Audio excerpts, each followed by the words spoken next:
Aksi kontroversial Joao Pedro. MU layangkan tawaran ke bek PSG. Dele Alli mulai latihan di Como. Real Madrid dominasi Globe Soccer Awards. Demi keselamatan keluarga, Coach Justin stop bahas Sintayong. Sebelum kita sajikan berita sepak bola terbaru dan terkini, Football Lovers bisa subscribe dan nyalakan lonceng lebih dulu agar tak ketinggalan konten terbaru dari Starting 11 News.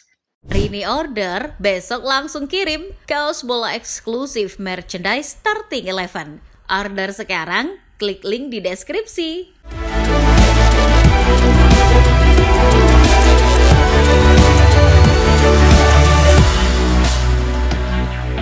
Dalam lanjutan pertandingan Boxing Day Liga Inggris, Arsenal berhasil menang tipis 1-0 atas tim tamu Ipswich Town. Gol ke Havertz menit 23 jadi satu-satunya yang tercipta di laga ini. Berkat tambahan 3 poin, Meriam London pun kini melesat ke urutan kedua klasemen sementara dengan torehan 36 poin. Selisih 6 poin dari pemuncak klasemen Liverpool. Di pertandingan lain, Brentford dan Brighton harus berpuas diri usai mengakhiri laga dengan skor kacamata. Dengan hasil ini, The Bees gagal mengkudeta The Seagulls di urutan ke-10.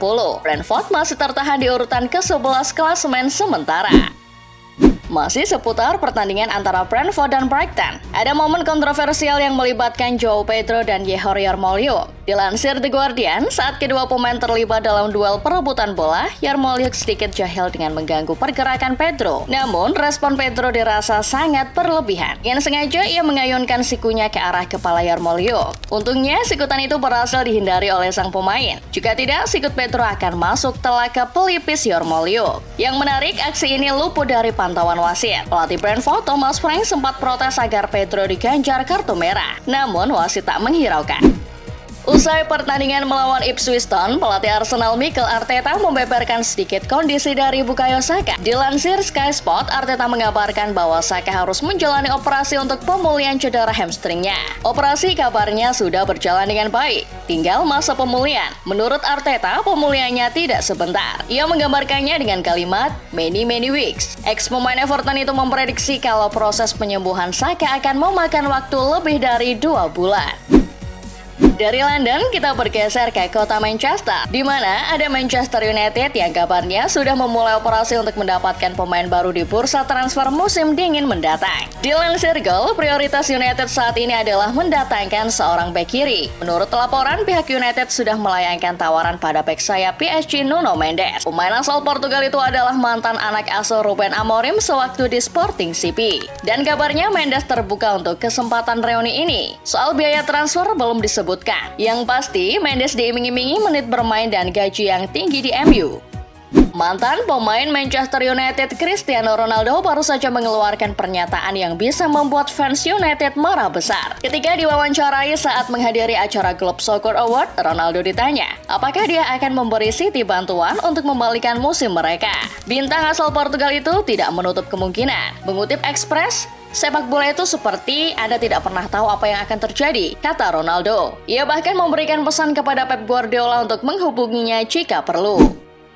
Bergeser ke Serie A, Juventus kabarnya ditawari kesempatan untuk merekrut Marcus Rashford pada bulan Januari nanti. Pemain asal Inggris itu kabarnya semakin dekat dengan pintu keluar Old Trafford. Pihak klub pun mulai menawarkannya ke beberapa klub potensial termasuk Juventus. Namun menurut Express, La Spezia Signora menolak kesempatan itu. Thiago Motta kabarnya ragu dengan kualitas dan nominal gaji dari Rashford. Maka dari itu, Juve akan tetap pada keputusan awal. Mereka lebih tertarik untuk memboyong Joshua Zirkzee ketimbang Rasi.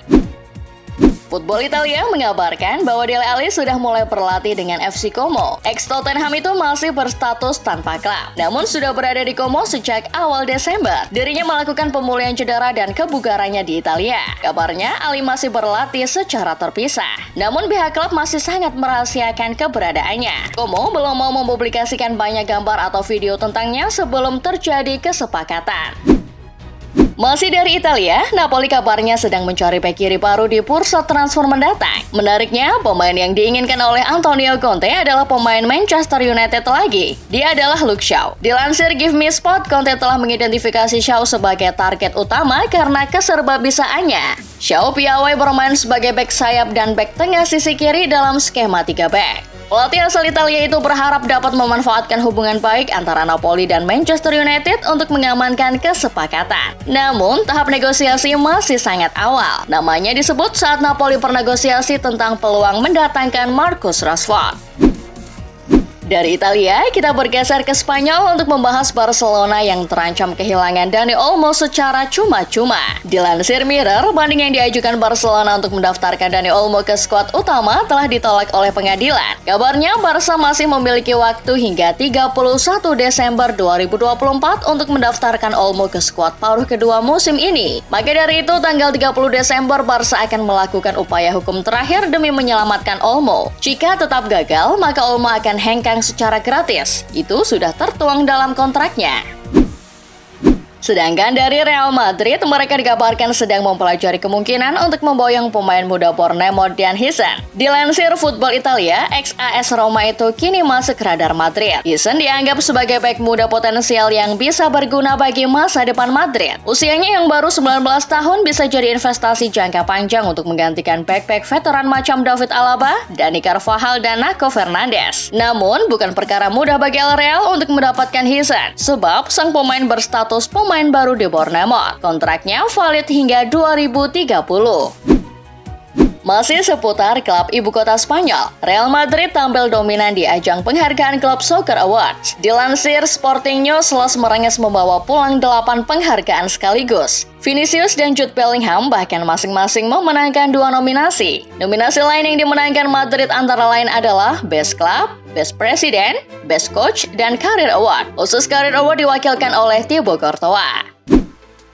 Di acara yang sama, Cristiano Ronaldo memanfaatkan momen keberhasilan Vinicius Junior menyabet penghargaan di Club Soccer Award 2024 untuk menyindir penghargaan yang satunya yakni Ballon d'Or. Dilansir Daily Mail, awalnya CR7 mempertanyakan mengapa Vinicius gagal meraih Ballon d'Or 2024. Bagi Ronaldo, Vinicius lebih layak memenangi trofi bola emas tahun ini daripada Rodri. Sebab menurut Ronaldo, pemain berusia 24 tahun itu mempunyai kontribusi besar dalam kesuksesan Real Madrid pada musim 2023-2024. Di akhir pidatonya, El Mangrove memuji Club Soccer Awards sebagai ajang penghargaan yang jujur dan adil, tidak seperti Ballon d'Or. Same thing. This is why I love Club Soccer and continue to do it this galas because you do it honest awards. So this is very good.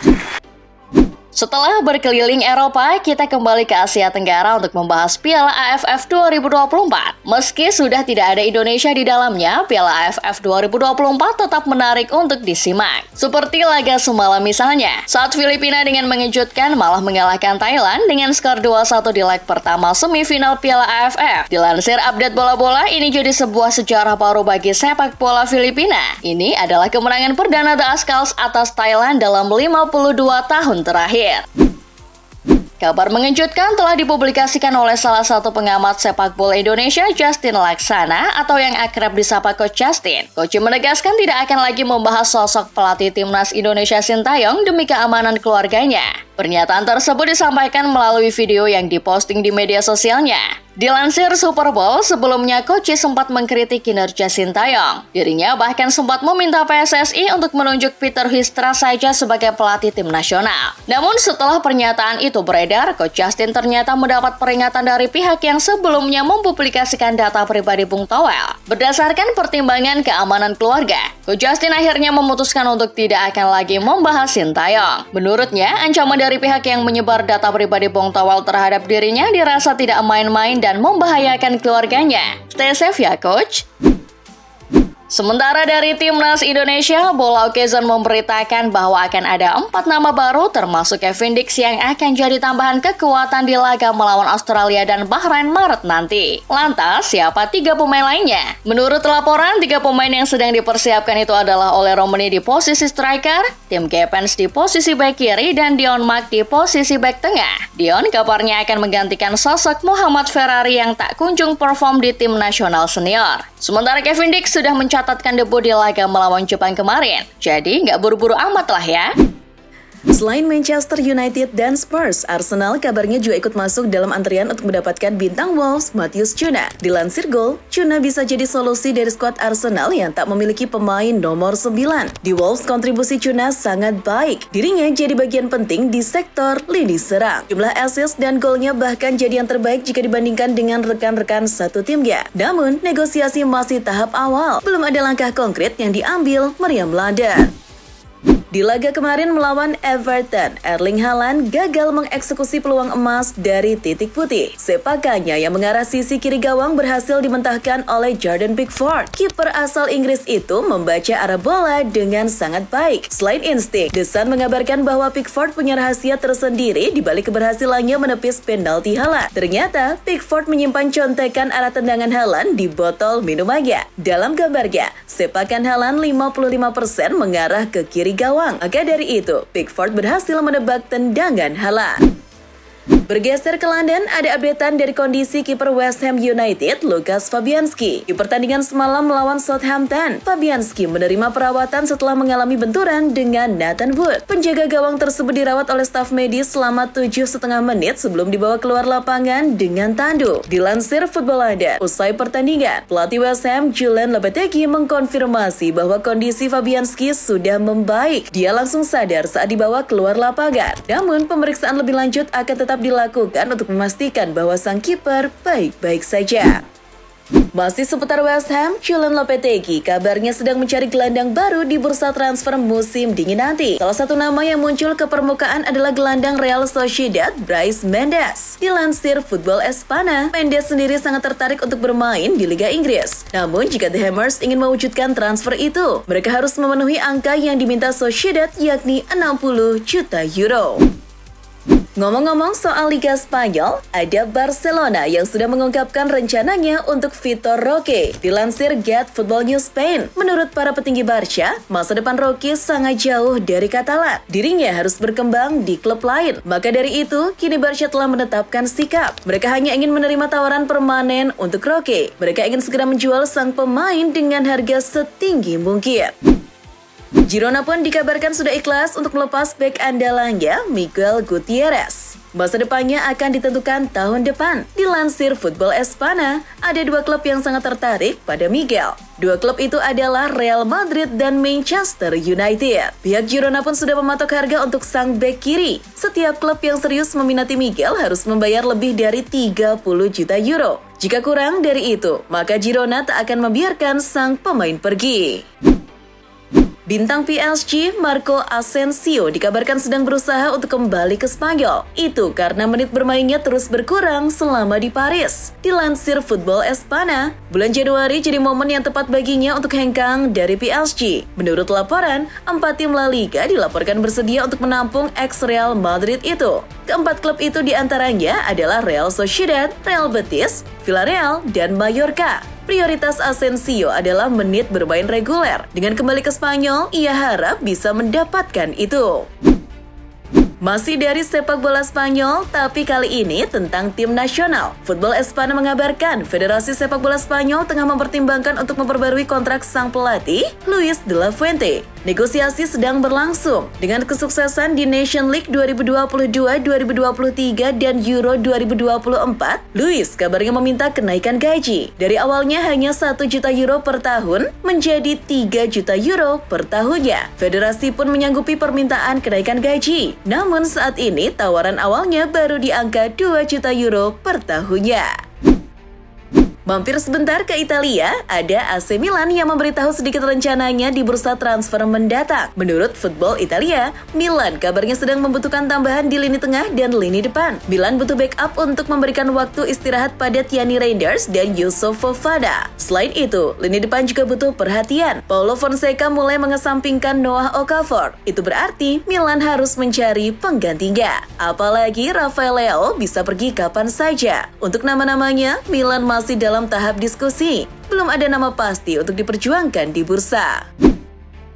Sedangkan dari Indonesia, ada gosip yang beredar tentang keberadaan Indonesia di Piala AFF 2024. TV One News mewartakan bahwa ada indikasi kesengajaan di balik gugurnya Indonesia dari kompetisi negara se-Asia Tenggara itu. Menurut laporan, beberapa media lokal ada yang bilang kalau Indonesia sengaja disingkirkan dari Piala AFF karena cuma bermodalkan pemain-pemain muda. Karena ada beberapa kejanggalan dalam keputusan wasit yang mengakibatkan Indonesia tidak lolos ke semifinal Piala AFF 2024. Mendengar hal ini, media Vietnam pun angkat bicara. Sahadalt VN merasa media Indonesia cuma halu. Media Vietnam tersebut langsung menegaskan bahwa pernyataan itu hanyalah pandangan pribadi sang penulis.